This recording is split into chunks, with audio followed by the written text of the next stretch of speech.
ಚಿಕ್ಕಬಳ್ಳಾಪುರ ಜಿಲ್ಲೆಯಾದ್ಯಂತ ಪ್ರತಿ ತಾಲೂಕು ಕೇಂದ್ರದಲ್ಲಿ ಕೂಡ ಏನು ದಲಿತರ ಮೂಲಭೂತ ಸೌಕರ್ಯಗಳಾದಂಥ ಭೂಮಿ ಮತ್ತು ವಸತಿಗೆ ಸಂಬಂಧಪಟ್ಟಂತೆ ಇವತ್ತು ಪ್ರತಿಭಟನೆಯನ್ನ ಅನಿರ್ದಿಷ್ಟ ಕಾಲ ಮುಂದುವರಿಸ್ತಾ ಇದ್ದೀವಿ. ಕಾರಣ ಇಷ್ಟೇ, ಹಲವು ವರ್ಷಗಳಿಂದ ಏನು ಭೂಹೀನರಿದ್ದಾರೆ, ಭೂಹೀನರಿಗೆ ಫಾರಂ ನಂಬರ್ 50, 53, 57 ಅರ್ಜಿ ಹಾಕಿರ್ತಕ್ಕಂಥ ಭೂಹೀನರಿಗೆ ಇದುವರೆಗೂ ಕೂಡ ಒಂದು ಸಾಗುವಳಿ ಪತ್ರ ಕೊಡಕ್ಕೆ ಇಲ್ಲಿನ ತಾಲೂಕು ಆಡಳಿತ ಆಗಿರ್ಬೋದು ಸರ್ಕಾರಕ್ಕೆ ಸಾಧ್ಯ ಆಗಿಲ್ಲ. ಕಾರಣ ಏನಂತೂ ಗೊತ್ತಾಗ್ತಾ ಇಲ್ಲ.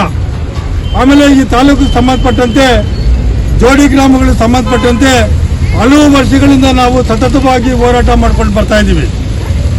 ಆದರೆ ಬದಲಾದಂಥ ಸರ್ಕಾರಿ ಅಧಿಕಾರಿಗಳು ಕನಿಷ್ಠ ಅದರ ಬಗ್ಗೆ ನೈಜ ಸಮಸ್ಯೆ ಏನು ಅಂತ ಅರ್ಥ ಮಾಡ್ಕೊಳ್ಳೋಕ್ಕೆ ಇದುವರೆಗೂ ಕೂಡ ಸಾಧ್ಯ ಆಗ್ತಾ ಇಲ್ಲ.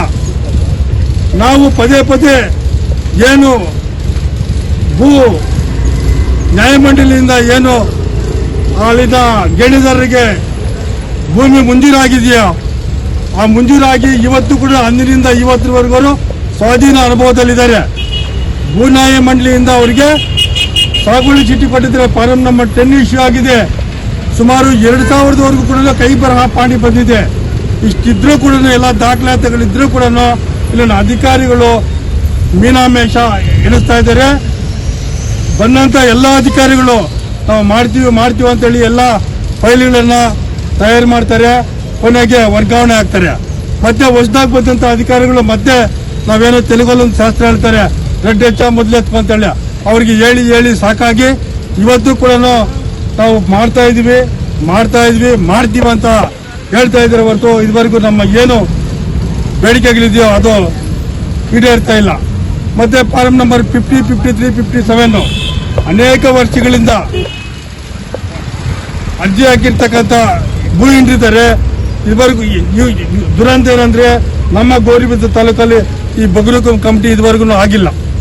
ಈಗ ಅಧಿಕಾರಿಗಳು ಕೇಳಿದ್ರೆ ಇನ್ನೂ ಕಮಿಟಿನೇ ಆಗಿಲ್ಲ ಅಂತ ಹೇಳ್ತಾರೆ. ಅದು ಅವ್ರಿಗೆ ಕಾರಣಗಳು ಅವ್ರಿಗೆ ಗೊತ್ತಿದೆ ಯಾಕೆ ಆಗ್ತಾ ಇಲ್ಲ ಅಂತೇಳಿ.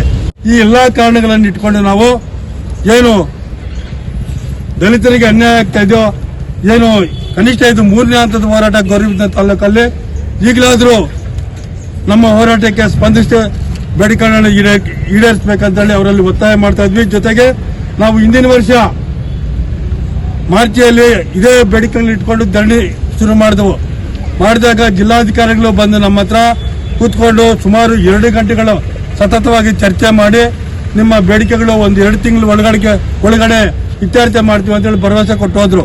ಇದುವರೆಗೂ ಕೂಡ ಅದು ಕಾರ್ಯಗತ ಆಗಿಲ್ಲ. ಆ ಕಾರಣಕ್ಕಾಗಿ ಮತ್ತೆ ನಾವು ಈ ಕಾರ್ಯಕ್ರಮನ ಮುಂದುವರಿಸ್ತಾ ಇದೀವಿ. ಇವರೇನಾದ್ರೂ ಮತ್ತೆ ಮೀನಾಮೇಷ ಎಣಿಸಿದ್ರೆ ನಮ್ಮ ಹೋರಾಟ ತುಂಬಾ ಈ ಸಲ ಅಂತೂ ನಮ್ಮ ಹೋರಾಟದ ಜಿಲ್ಲಾದ್ಯಂತ ಮಾಡ್ತಾ ಇದ್ವಿ. ಗೌರಿಬಿದನೂರು ತಾಲೂಕಲ್ಲಿ ಒಂದೇ ಅಲ್ಲ, ಅದು ಹಂತವಾಗಿ ತೀವ್ರ ಸ್ವರೂಪ ಹೋರಾಟವನ್ನ ಮಾಡಬೇಕಾಗತ್ತೆ ಅಂತ ಹೇಳ್ತಾ ನನ್ನ ಮಾತನ್ನು ಮುಕ್ತಾಯ ಮಾಡ್ತಾನೆ. ಎಲ್ಲರಿಗೂ ನಮಸ್ಕಾರ. ದಲಿತ ಸಂಘರ್ಷ ಸಮಿತಿ ಹೋರಾಟಕ್ಕೆ, ದಲಿತ ಸಂಘರ್ಷ ಸಮಿತಿ ಹೋರಾಟಕ್ಕೆ ಬೇಕೇ ಬೇಕು, ಬೇಕೇ ಬೇಕು, ಬೇಕೇ ಬೇಕು. ದಲಿತ ವಿರೋಧಿ ಅಧಿಕಾರಿಗಳಿಗೆ